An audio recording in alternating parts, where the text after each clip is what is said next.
இந்நிகழ்ச்சியை பார்க்கிற உங்கள் ஒவ்வொருவருக்கும் இனிய நத்தார் வாழ்த்துக்கள். எத்தனை ஆனந்தம்! இந்த உலகத்தின் சகல பாவங்களையும் நீக்கி சுத்திகரிக்க வந்த தெய்வகுமாரன் பிறந்த நாளை இன்று எல்லா மனுஷரும் கொண்டாடி கொண்டிருக்கிறார்கள். எந்த பேதமும் இல்லை, எந்த மாற்றமும் இல்லை. ஏன்? அவர் சகலருக்கும் உரியவர், எல்லா மனுஷனுக்கும் உரியவர். ஆகவேதான் ஐரோப்பியர்களோ ஆசியர்களோ அமெரிக்கர்களோ என்று எந்த வேறுபாடும் இல்லை. எல்லாரும் மகிழ காரணம் என்ன? உலகமே இந்த நாட்களை விடுமுறை எடுத்து பெற்றோர் பிள்ளைகளோடும் பிள்ளைகள் பெற்றோரோடும் உறவுகளோடும் சேர்ந்து மகிழத்தக்கதாய் வணங்கி கொண்டாட காரணம் என்ன?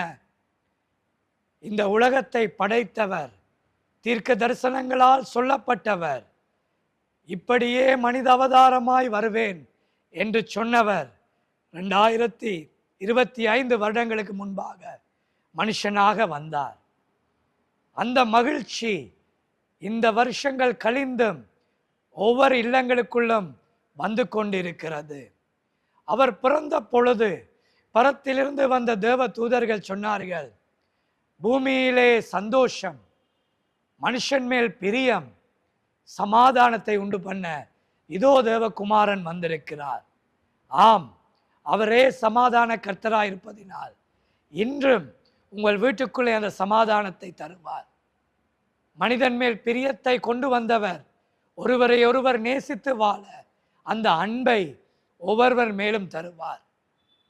அதே ஆண்டவர் சந்தோஷத்தை, மிகுந்த சந்தோஷத்தை தர வந்தவர் இன்றும் இதை பார்க்கிற உங்கள் வீட்டுக்குள்ளும் உங்கள் குடும்பத்துக்குள்ளும் மிகுந்த சந்தோஷத்தை கட்டளையிடுவாராக.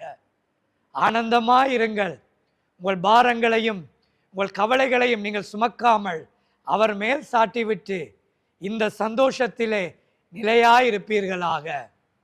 அவர் பிறந்த பொழுது ராஜாக்களும் வந்தார்கள், ஐஸ்வர்யவான்களாகிய சாஸ்திரியர்களும் வந்தார்கள், சாதாரண ஆட்டு இடையர்களும் வந்தார்கள். இதற்கு காரணம் என்ன?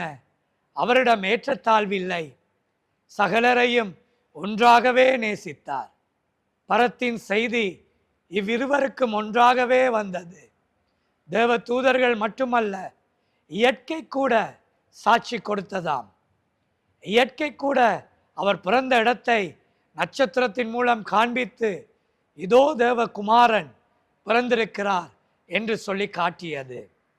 அதோடு கூட அவர் வர காரணம் என்ன?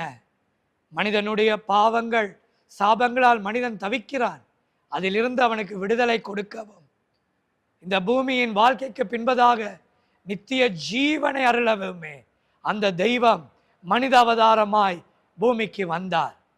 ஆம், அவரை நம்பி விசுவாசிக்கிற ஒவ்வொரு மனுஷனுக்கும் நித்திய ஜீவனை அவர் ஏற்பாடு செய்திருக்கிறார். ஆகவே இந்த சந்தோஷத்தோடு உறுதியாயிருங்கள். அவர் இருக்கிறார் என்று நீங்கள் அறியும் பொழுது வரும் காலத்தை குறித்து கலங்க மாட்டீர்கள்.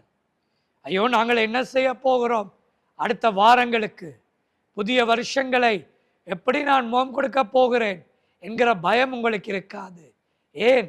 அவர் உங்களுக்குள்ளே இருப்பாரே, உங்கள் வீட்டுக்குள்ளே நீங்கள் அழைக்கும் பொழுது வருவாரே. உலகத்தின் முடிவு பரியந்தம் உங்களோடு இருப்பேன் என்றவர் உங்களோடு இருப்பார் அல்லவா? ஆகவே இந்நிகழ்ச்சியை பார்க்கிற உங்கள் மத்தியிலே அதே சந்தோஷம், அதே பிரியம், அதே சமாதானம் உண்டாகட்டும். அதே போல ரட்சிப்பும் நித்திய ஜீவனுக்கான வழியும் உங்கள் மேலே வந்து சேரட்டும். தேவன் தாமே உங்களை ஆசீர்வதிப்பாராக.